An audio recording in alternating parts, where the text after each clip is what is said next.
Assalamu alaykum wa rahmatullahi wa barakatuh. Welcome back to my new series where I teach you guys how to pray step by step. Last video we went over wudu, ghusl, istinja, and purity in general. And today we'll be going over the positions of prayer.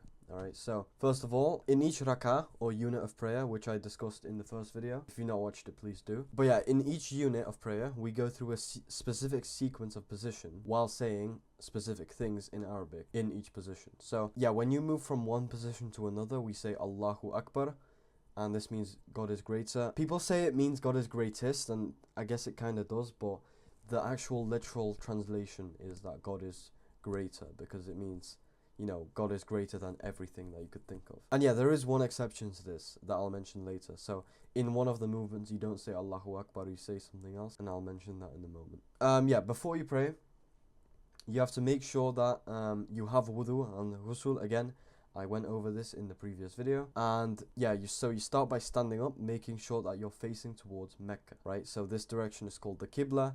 If you want to find out, which way to pray, just Google Qibla Finder, and then you can use your phone's compass to find the correct direction. If you're like, a few degrees off, it's okay. It doesn't have to be perfect. Just as long as you've got the general direction down, you're good.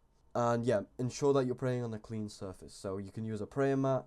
If I'm at someone else's house, I could use a towel or a blanket. But you can pray on grass. That's actually allowed. So you can pray on the floor if the floor is clean. But I would recommend just putting something there just to be sure. But alright, that is a slow transition. But yeah, the beginning, the takbir al-ihram. You don't have to remember the name of this, but you start the prayer while facing Mecca, and you raise your hands between your neck and your ears and say Allahu Akbar. So as you can see here, his hands are basically at his ears. You could put them lower down, as long as both your hands are up like that while you say Allahu Akbar. And then you place the hands down on your chest. And yeah, so by raising your hands up, you've symbolically pushed distractions behind you, all the things that you might be thinking about are behind you, and Allah is the main focus after that. And yeah, after this point, try to be fully focused on the prayer. Don't speak during prayer, and only recite what is part of the prayer in Arabic, otherwise your prayer will be invalid. And after the takbir, first of all, place your hands on your chest, and then recite the istiftah dua, which is not obligatory, but it's very recommended, and I will go over it in the next video. So yeah, for one rakah, this is half of it. After you say the takbir and the dua, start by reciting Surah Al-Fatiha while stood up, and I'll go over, these two in the next video. And then while saying Allahu Akbar, bow down. So you want to be bowed down like this while your eyes are looking basically down at the floor. Yeah, this position is called Ruku. And when you're in it, you should say Subhana Rabbi al-Azim 3 times. So that's Subhana Rabbi al-Azim. Subhana Rabbi al-Azim. Some people struggle with this, but it's just like, if you say the word the, theme. And yeah, then, once you've said that 3 times, you stand up like this, with your hands to your sides this time, and you say Sami Allahu liman hamida. This is the exception I was talking about. Usually you would say Allahu Akbar while moving, but in this case, you stand up. In this case, you stand up with your hands to your sides while saying Sami Allahu liman hamida. You also want to raise your hands up to your ears again, just like you did here. And then while you stood up, say Rabbana wa lakal hamd. Now it's important, say this while you're moving up, while you're going from this position to that position. And then when you're fully stood, you say this.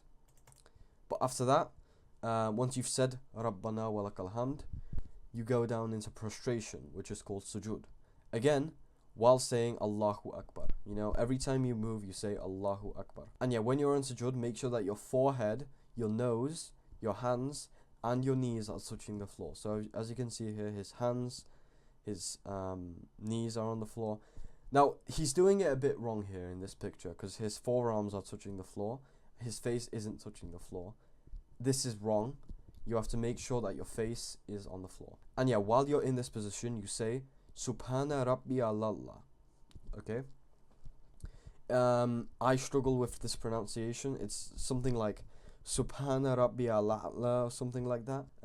There's a Arabic letter called Ain there, which some people struggle with, but if you just get it more or less, you should be good, inshallah. And then yeah, so once you've said it 3 times, you say Allahu Akbar while moving to this position here. You're just basically kneeling on the floor, sat on the floor. You could have your feet like that if you can. I struggle with that, so I just kind of sit with both my feet on the floor like that. And yeah, when you're in that position, say Rabbana walakal. Wait, no, it's not Rabbana walakal hamd. Let me just fix that. It's Rabbi khfirli, okay? Rabbi khfirli. It's kind of hard to break down, but it's Rabbi khfirli, and this means Lord forgive me. And you say this twice, Rabbi khfirli. And then again, you go to Sujud, just like you did here, while it's saying Allahu Akbar, and you say Subhana Rabbi al-A'la 3 times again. So this step is basically identical to this one. And yeah, so this is 1 rak'ah completed. Once you get this down, you'll be able to do 1 rak'ah. Obviously, there's more than that, and I'll go over that in this one.